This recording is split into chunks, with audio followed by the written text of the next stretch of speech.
warahmatullahi wabarakatuh.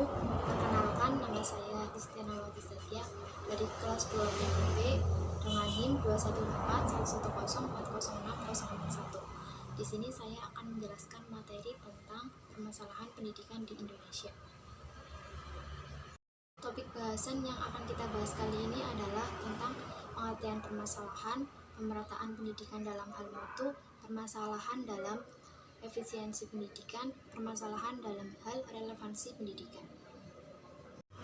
Yang pertama adalah pengertian permasalahan pendidikan.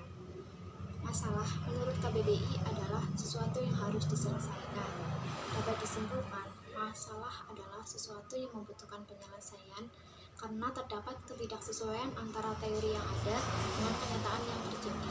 Maka, masalah pendidikan adalah suatu kondisi yang menghambat, menyulitkan, dan menghalangi kegiatan belajar mengajar, dan tentu merupakan kondisi yang tidak diinginkan dan tidak ada dalam rencana pendidikan tetapi harus diselesaikan. Pendidikan dalam hal mutu. Permasalahan pemerataan pendidikan timbul akibat masih banyaknya anak usia sekolah yang belum bisa ditampung dalam suatu lembaga pendidikan karena kurangnya fasilitas serta sarana yang disediakan seperti gedung-gedung sekolah, tenaga pengajar, dan alat serta media belajar.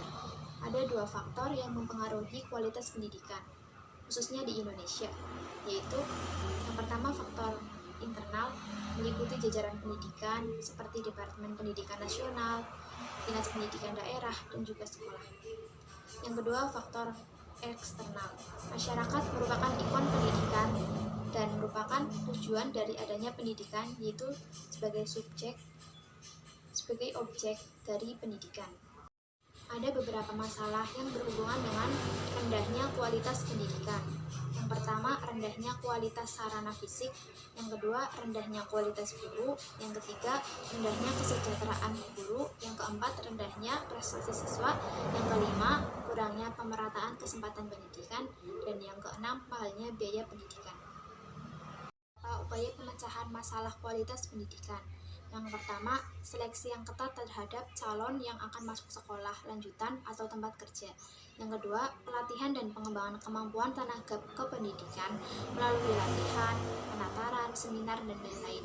Yang ketiga, penyempurnaan dan pemantapan kurikulum agar tidak mudah mengalami perubahan. Yang keempat, pembangunan sarana dan prasarana yang dapat mendukung kegiatan belajar. Yang kelima, penggunaan alat peraga dan buku paket. Yang ketiga adalah permasalahan dalam hal efisiensi pendidikan. Menurut Sudarmawayanti, efisiensi adalah ukuran tingkat penanggungan sumber daya dalam suatu proses. Semakin hemat atau semakin dikit penggunaan sumber daya, maka prosesnya dikatakan semakin efisien.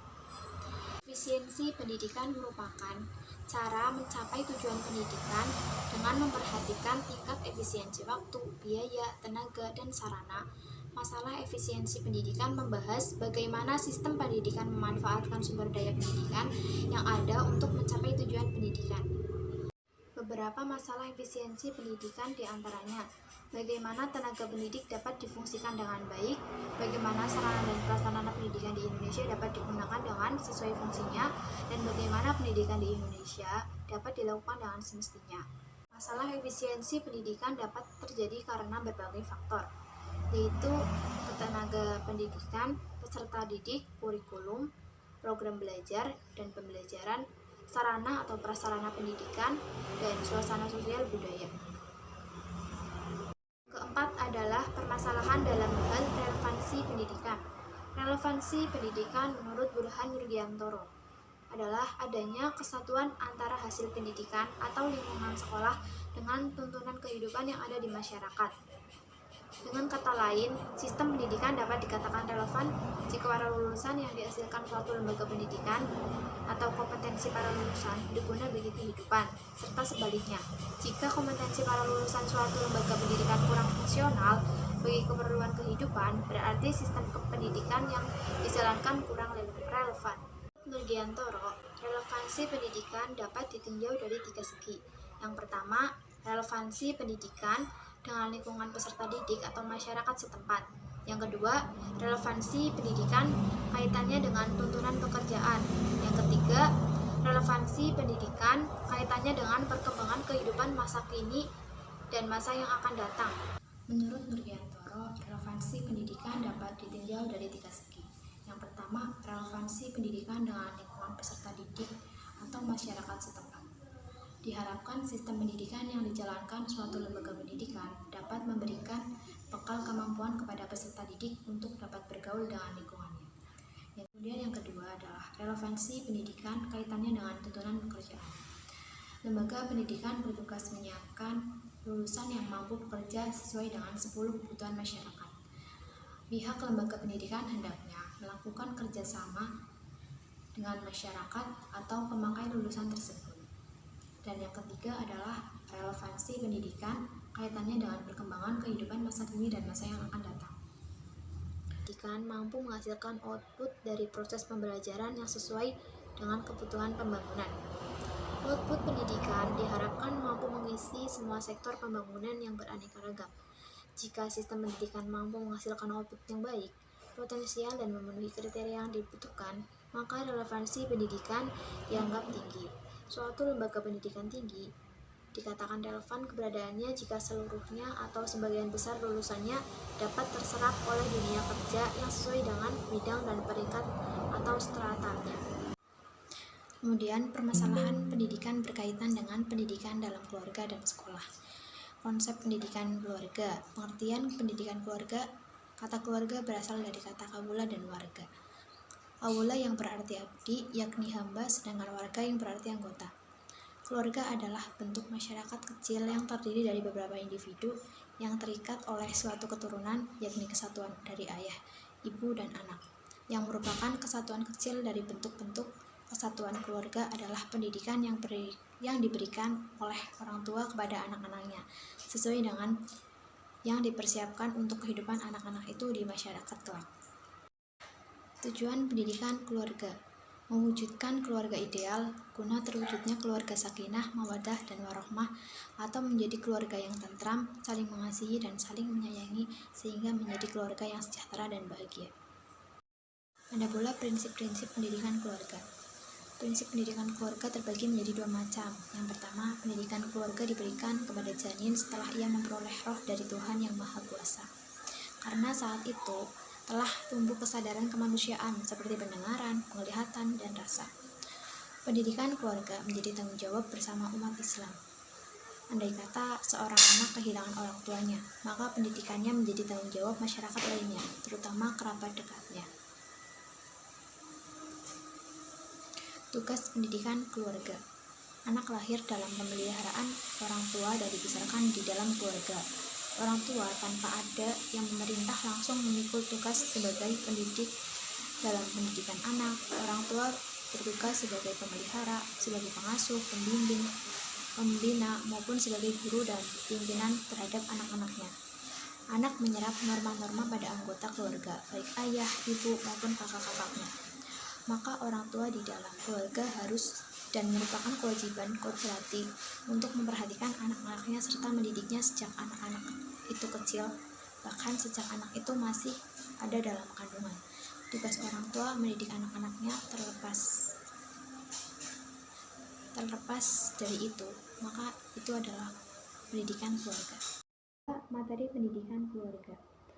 Keluarga adalah pendidik yang pertama dan utama. Materi pendidikan yang utama meliputi nilai agama, nilai norma, dan sikap yang baik. Dalam hal ini, orang tua harus memberikan pendidikan dengan cara dan memberi contoh yang baik dalam perkataan maupun perbuatan, agar anak dapat menyerap apa yang dilihat dan didengar dari lingkungannya, terutama lingkungan keluarga. Anak lahir dalam keluarga yang selalu membiasakan berbuat baik, biasanya menghasilkan pribadi yang baik. Sebagaimana anak yang lahir dalam keluarga yang selalu membiasakan perbuatan-perbuatan yang tercela, biasanya menghasilkan pribadi yang tercela. Pendidikan agama berpangkal juga di dalam keluarga, karena suasana keagamaan dalam keluarga akan berakibat anak tersebut berjiwa agama. Kemudian ada beberapa hal yang harus diperhatikan dalam melaksanakan pendidikan keluarga. Yang pertama yaitu usaha untuk menciptakan suasana yang bersih dalam lingkungan keluarga. Yang kedua, sikap anggota keluarga hendaklah belajar berpegang teguh pada hak dan kewajiban masing-masing. Yang ketiga, orang tua hendaklah mengetahui tabiat untuk anak-anaknya. Dan yang keempat, hindari segala sesuatu yang menusuk perkembangan jiwa anak. Yang kelima, berikan anak bergaul dengan teman-temannya di luar lingkungan keluarga. Dan yang keenam, ciptakan kondisi yang harmonis antara anggota keluarga. Kemudian ada komposisi sosial sekolah. Di Amerika ada dua pendapat tentang komposisi sosial sekolah. Yang pertama yaitu mencampurkan seluruh peserta didik, baik yang berbeda status sosial, ras, agama, maupun adat kebiasaan. Dan yang kedua, tidak mencampurkan peserta didik dalam sebuah kelas dengan komposisi sosial yang berbeda, akan tetapi terpisah sebagai konsekuensi sosial. Demikian materi yang dapat saya sampaikan, kurang lebihnya mohon maaf. Wassalamualaikum warahmatullahi wabarakatuh.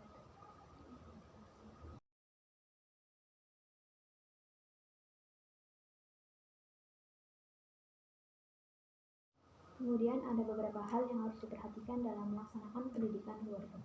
Yang pertama yaitu usaha untuk menciptakan suasana yang bersih dalam lingkungan keluarga. Yang kedua, sikap anggota keluarga hendaklah belajar berpegang teguh pada hak dan kewajiban masing-masing. Yang ketiga, orang tua hendaklah mengetahui tabiat untuk anak-anaknya. Dan yang keempat, hindari segala sesuatu yang menusuk perkembangan jiwa anak. Yang kelima, berikan anak bergaul dengan teman-temannya di luar lingkungan keluarga. Dan yang keenam, ciptakan kondisi yang harmonis antara anggota keluarga. Kemudian ada komposisi sosial sekolah. Di Amerika ada dua pendapat tentang komposisi sosial sekolah. Yang pertama yaitu mencampurkan seluruh peserta didik, baik yang berbeda status sosial, ras, agama, maupun adat kebiasaan. Dan yang kedua, tidak mencampurkan peserta didik dalam sebuah kelas dengan komposisi sosial yang berbeda, akan tetapi terpisah sebagai konsekuensi sosial. Dan yang terakhir ada komposisi sosial sekolah di Indonesia. Di Indonesia yang memiliki masyarakat yang heterogen, komposisi sosial sekolah umum adalah dicampurkan, baik itu yang berlainan ras, agama, berstatus sosial maupun adat kebiasaan. Bahkan komposisi dalam kelas di Indonesia juga sangat diperhatikan. Sekolah menyadari bahwa kelas merupakan perwujudan masyarakat heterogen kecil di mana di dalamnya terdapat variasi komposisi dan hubungan. Sekolah menyadari bahwa kelas merupakan perwujudan masyarakat heterogen kecil di mana di dalamnya terdapat variasi komposisi dan hubungan antar personal yang melahirkan mekanisme interaksi sosial yang berkelanjutan. Demikian materi yang dapat saya sampaikan, kurang lebihnya mohon maaf. Wassalamualaikum warahmatullahi wabarakatuh.